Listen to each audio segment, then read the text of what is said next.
All right, guys, you're welcome to Kwame Affair Exclusive. Make sure you're connecting with us on all other social media platforms. I'll try my best. I'm trying. I know I've not been as frequent as it's supposed to be, but there's this issue. We've lost one gospel giant in Ghana, one gospel musician, a multiple award winner, KODA. Um, all of us have lived on KODA's gospel music, and by KODA's experience and his education, and then his ability to combine the local language, that of the English language, mix it together, and then provide us with some good gospel music, he cut across, whether for the lower class or for the upper class. And so I think Ghanaians in general have been enjoying KODA's music. But I came to you this moment on one issue, or one of the old videos KODA did about his health issue. And he alluded to the fact that there was a hospital in Takoradi where medication was given. And then when that medication was given, he had an allergy. He specifically made it quite clear that it was sulfate. And then he had a medical condition where he was allergic to take some of those medications. I put myself up under a bit of stress, and then I wasn't getting enough rest and exercise too at the same time, both of them. So the body just was not reacting well. So I think one of the evenings I wasn't feeling too well. So my wife carried me along with my big sister, and I was taken to a hospital in Takoradi. I won't mention the name of the hospital. Now, I want you to, I'm giving a few details so that you understand my side of the story, and then maybe you can understand the medical people to their side of the story, and then you decide. So, and it's all about fluffy. Hold on, I'll get to that part. So, what happened was this. I think we got there around, if I'm not exaggerating, we got there around say 9:30 or 10 in the evening. 9:30, 10 in the evening. I remember that because um, somebody was brought in shortly after I was taken there. The guy came at 11. He was on my left-hand side, 2 beds away. He died at 2 a.m. So I kind of remember that a bit well. So forget about that detail. It's not really important. So it was a night. So I mean, I was asked a few questions about my general health. You are getting the same. And by morning, I saw a doctor. They prescribed something for me, and I was immediately given some form of medication to take. And then they grounded me there for like 2 days before releasing me, and then gave me medication, asked me to take it, and then keep reporting myself from time to time. Now, I started developing some funny symptoms here and there. One you let me cut that part two out. So let's say I developed a few symptoms here and there over time, and I noticed something was not right. So I remember one day being bold enough to Google the medication I was given. I Googled it. I wanted to find out exactly what it was.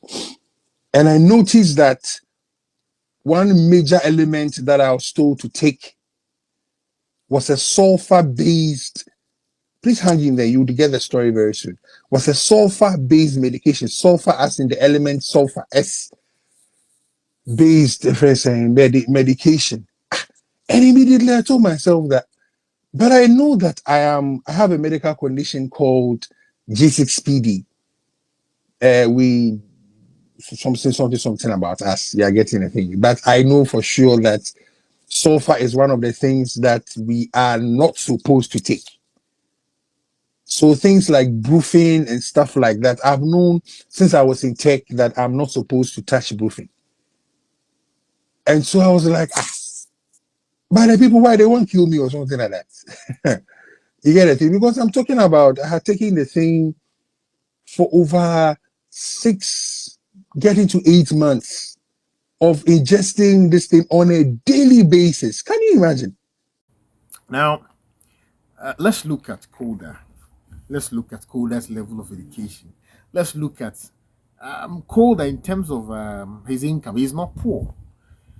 The question is, when there is a medical negligence in Ghana, are we being encouraged as people to take those who cause these negligence on? Because we've seen this on countless of occasions, whether Kulibu, whether Konfanoche, I mean, whether if you encounter regional hospital, like we've seen many of these issues where through medical negligence, people tend to lose their lives. But as people, it either as to whether we don't have so much confidence to take some of these medical personnel on, or we feel that the legal system is so complicated or bureaucratic to a point that people don't have the right money or the money to fund some of these legal issues, or as people, we are living by the saying that give it to God, and so many of us are not pursuing this issue. I'm not saying people haven't pursued some of these issues because people have done it, but you don't see patients challenging medical authorities who go by this whole negligence phenomenon. And like, it's continuous. It keep on going on. And we seem to be watching.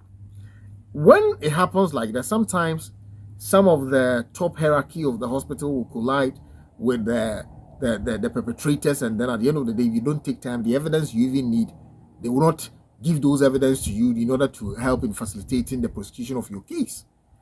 But I think as people, we have to trumpet it. The way when you go to school, we're being taught about right. I think we have to trumpet patients' right. We know that these medical personnel do have challenge. We know that sometimes some of the facilities they need in order to help in improving the healthcare of people, or ensuring that they take care of people well. I mean, we know there are gaps, we know there are challenges, we know that sometimes funds government are supposed to send and all that. We know there are real challenges. But it doesn't take away the fact that when people commit medical negligence, we would have to take them on. It seems we are not doing that. It seems like people don't know their right as patients. People go to hospital and they are spoken to anyhow.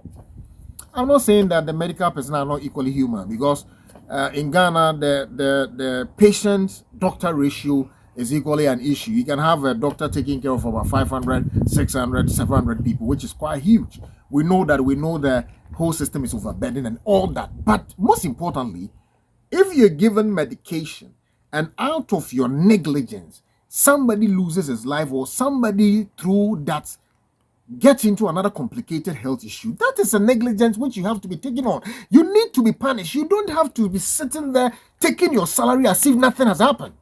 I think our course would have to respond to this issue. There are multiple of these things happening. And it seems like whether medical personnel or they are being worshipped as gods. No!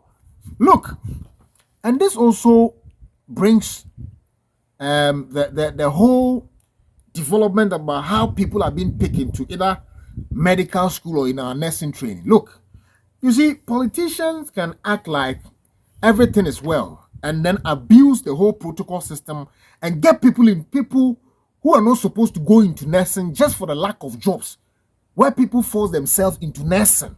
And then you have a whole bunch of people all claiming to be nurses. But indeed, when you go into it properly, the level of intellect, I know it's a training, I can't question certain things, but hey, I'm sure you'll be more trouble man. I'm sure you'll be more medication, actually, and yesterday we were free. We've seen many of them, and sometimes People don't have to act like they're coming from a different planet. We've sat with some of these nurses in classroom. We've sat with some of these doctors in classroom. Sometimes you know that they are normal students who have gotten opportunities, some, not all of them, through protocol, and then they get in there. Sometimes he or she is not passionate about a job, but probably for the prestige aspect of it, or probably for knowing somebody, knowing a minister, knowing a DC who can facilitate the whole process for the person, that person gets in there and then start messing up. Meanwhile, when you're passionate about what he's doing, yo, why are we joking? We should test the law and ensure that those who are into medical negligence are being prosecuted. Hey, legal aid. You should help the poor people who go through such situation and they don't have money to pay for medical fees. It is worrying. Why do we have to lose KODA based on a doctor's prescription, which we know he has allergies? Doctor, at the consulting room, are you not asking about a patient's allergies before you prescribe? About something, ya share nurses na doctors that gods. No young mobile credit. No way rough. I'm not saying they are not doing good work. Those of them who are doing good work, I mean, those of them who are in the villages with that facilities and all that, where government is not even paying them bonuses, they are doing great job. We appreciate that. But we are saying that when there are negligence, prosecute them. People have to appreciate that there is punishment when you go wrong. People have to know that in dealing with medical field, an accident leads to death. An accident might lead to complication. So if you are dealing with complication, there has to be consequences. I'm gonna be a drew balance for not the BIG pay. Net normal. I saw green a atter. I saw white men in an office were going back, coming back. Why? On a more punishment be anywhere because you feel there. Doctor, not giving me a much I can no kitano or tell what was 6 8 7 8 be to know you. Why? Why? Hey, until the moon. Mbra or yedem brag juma. Obi bo consulting room na twe dru badam for mana anade di pakrono from consulting room e dru a doctor tray no okọ pharmacy no akọje dru no pharmacy na ma na dru bona na ye yenhwehwem asami sini ye yenhwehwem ye that this is what is happening now. Why you be no kire no na ya kata do dem ya dem son to we busuani bi if it's your relative or if your relative is dying out of this medical negligence e be steady. Ladies and gentlemen, a small ranting. I mean, it's pathetic. Right? And it's worrying.